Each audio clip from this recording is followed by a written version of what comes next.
Good morning. थंडी सुरू झालेली आहे, तर त्यासाठी आता मी इथं शेंगदाण्याचे लाडू करणार आहे.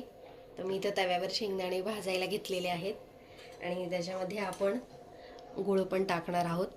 तर मी इथं साईडला गूळ घिसून ठेवलेला आहे. तर आता आपण शेंगदाणे चांगले खरपूस भाजून घेऊया.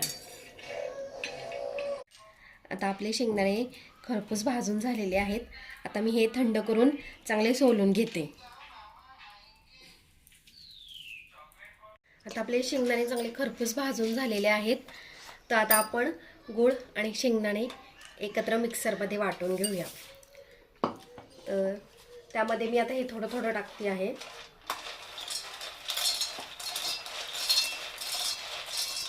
आता ह्याच्यामध्ये थोडासा गूळ टाकते. आता हे आपण चांगलं बारीक वाटून घेऊया.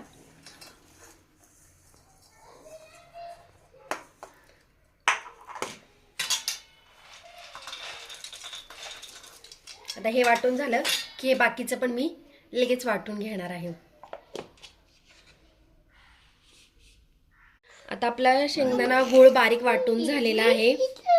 आता आपण हे चांगलं मिक्स करूया.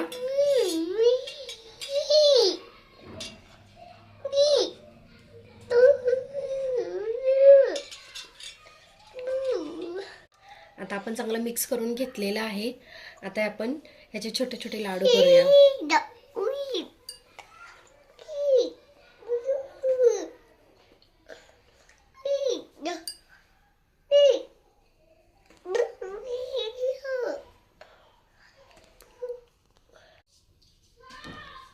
आता आपला लाडू तयार आहे.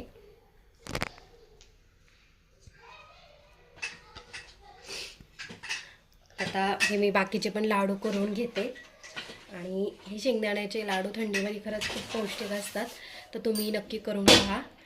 आणि तुम्हाला जर माझी शेंगदाणा लाडूची रेसिपी आवडली असेल तर लाईक करा, शेअर करा, सबस्क्राईब करा. धन्यवाद.